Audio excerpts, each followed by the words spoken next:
واش راكم؟ ان شاء الله تكونوا كامل بخير. ان شاء الله لا فيديو تاعي يلقاكم في احسن الاحوال واتم الصحه والعافيه يا رب. ان شاء الله تكونوا كامل مهنيين متفائلين وكلكم طاقه ايجابيه. جيتكم اليوم فيديو تحفيزي، على بالي كامل راكم مع التنظيفات والتنظيمات. اليوم جيت نشارك معكم كيفاش ننظف بمواد بسيطه والنتيجه بزاف هايله، بلا ما تكلفي روحك وباسهل طريقه وبلا جهد. وما تستنايش حتى تشري مواد التنظيف ولا تقولي ما عنديش باش ننظف، عندنا كامل هذه المكونات في البيت. هذا لا فيديو على بالي كامل راح يعجبكم، والكل مره راح يتبع فيا راح تدوا منه غير الحاجه اللي تنفعكم. خليكم معايا وبقاو تشوفوا لا فيديو للاخير ونتمنى لكم مشاهده ممتعه. اول حاجه كما راكم تشوفوا راح نوري لكم الطريقه الصحيحه في استعمال مزيل الدهون فور اكسبريس.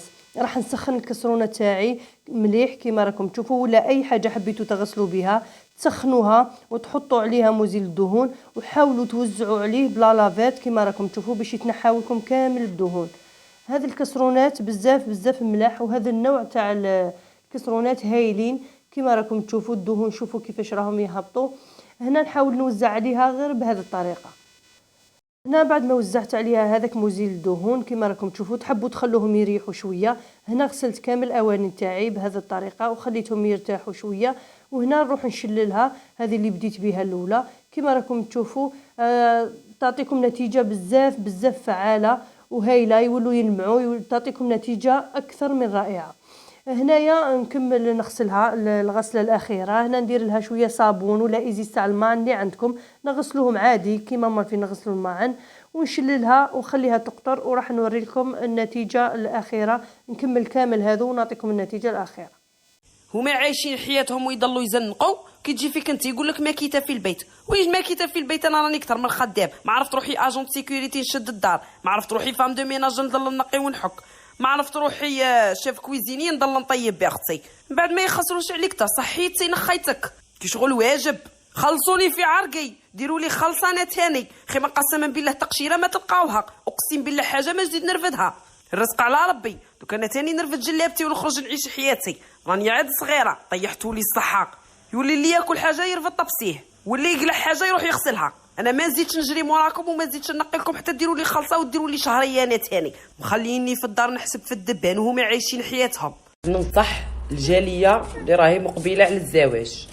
شوفي اختي، كي تجي تتزوجي بركي ما تتبهلي وديري في القفاطن وديري في الكراكويات غير باش تفريمي بيهم ليله. روحي اختي دوموندي لا فيسيل ماشينا لافي ديرني بري، دوموندي اسبيراتور الله اللي يسيق ويديرهم كاع، دوموندي صالح فيهم الفايده باش تحافظي على صحتك، تولي فطفط تكملي الميناج.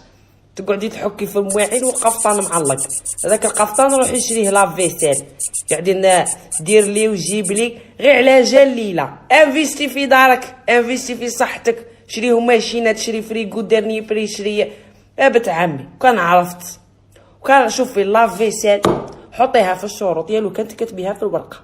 لا فيسيل سيداتي والاسبيراتور اللي يسيق واللي يرفد الغبره يديرهم كاع ديرني بري، خير لك من القفاطن والكتان ولا التبهليل هذاك. ساعفيني سيداتي خاطر صحتي طاحت. هنا بعد ما كملتهم كامل كما شفتوني راح نشللهم ونحطهم ينشفوا.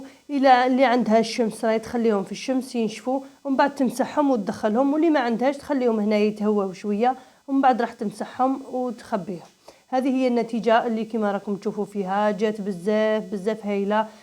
دوماج الاضاءه ما عطاتهمش حقهم كما يلزم الحال، لكن يتنقاو ويعطوكم واحد اللمعان ويجوا بزاف هايله، والنتيجه على بالي راح تعجبكم.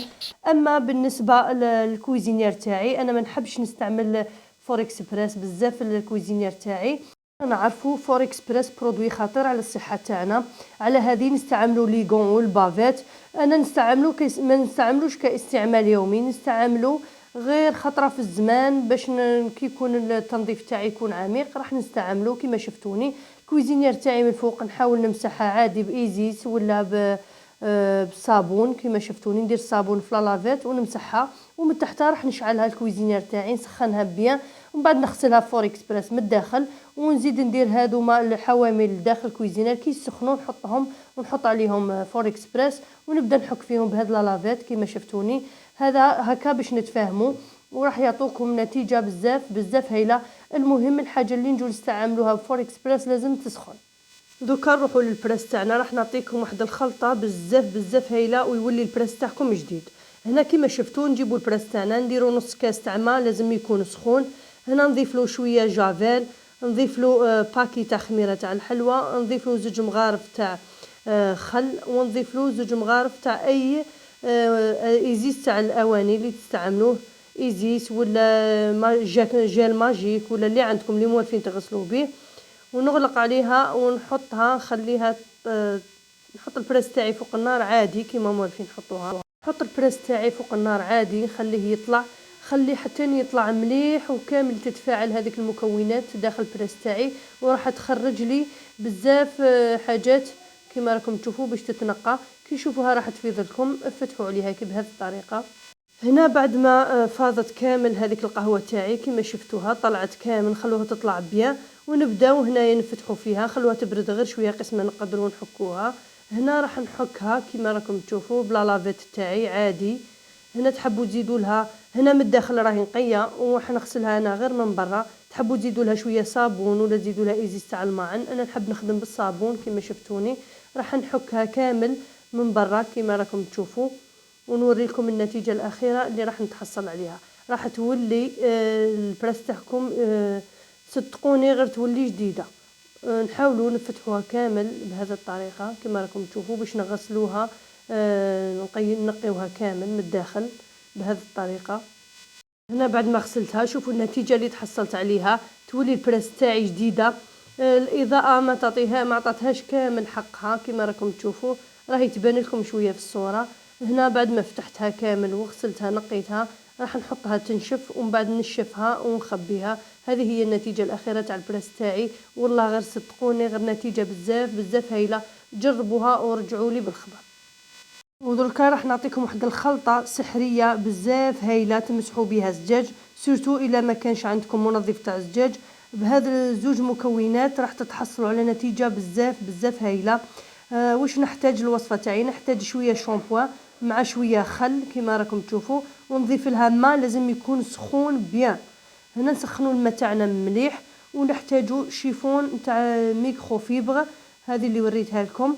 راح نغسلوا بها كامل الزجاج تاعنا بهذه الخلطه وراح يتحصلوا على نتيجه بزاف هايله، خير من نديروا مواد التنظيف. وسورتو الا ما كانش عندك هذاك المنظف اللي تنظفي به راح تتحصل على لمعان طبيعي. وكما شفتوا المكون تاع الخل موجود في كل بيت، والخل عباره عن ماده معقمه كما نعرفوه. هنا نشمخ الشيفونه تاعي كما شفتوني، وراح نبدا نمسح الزجاج تاعي كامل بهذه الطريقه. بعد ما نغسلوا الزجاج تاعنا بالشيفون هذه ميكرو فيبر راح نزيد نمسحو نشفو بالجرنان، ولا تكون عندكم شيفونه واحده اخرى تاع ميكرو فيبر تقدروا تمسحوا بها وتتحصلوا على نتيجه بزاف هايله. هذه الطريقه جربوها وتشوفوا شحال هايله. هنا كنروحوا نديروا خلطه بزاف هايله تنظفوا بها الحوض تاعكم تاع الحمام، ولا حتى العيون تاع المطبخ ولا تاع الحمام ولا تاع المرش تاعكم. راح تعطيكم واحد النتيجه بزاف هايله سورتو في الحوض تاعكم. انا كنت نستعمل اريال مع جافيل ويعطيني نتيجه رهيبه.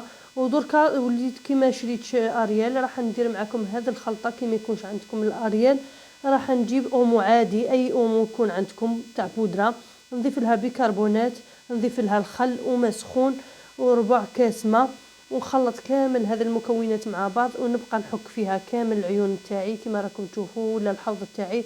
راح نتحصل على نتيجه بزاف هايله، وليت معتمدتها هذه الطريقه وجربتها ونجحت معايا. خليكم تشوفوا هذه النتيجه بزاف هايله. لحقنا لاخر الفيديو. هذو هما التدابير والوصفات لنهار اليوم اللي ان شاء الله تكونوا استفدتوا معايا. واللي اول مره تشوف قناتي نقول لك انا ام حاتم، مرحبا بك في قناتي، وان شاء الله يعجبك المحتوى اللي نقدم فيه وان شاء الله تكوني تستفادي معنا. واللي مازال ما اشتركتش معايا نقول لك اشتركي معنا واش راكي تستناي. واللي معايا دائما في القناه نقول لكم ربي يفرحكم وينوركم ويفتح عليكم ان شاء الله كما موالفين. ما تنساونيش بالتعاليق وليجام. وهذا هو بالنسبه للفيديو تاع اليوم. نقول لكم تهلاو في رواحكم الى فيديو اخر، مع السلامه.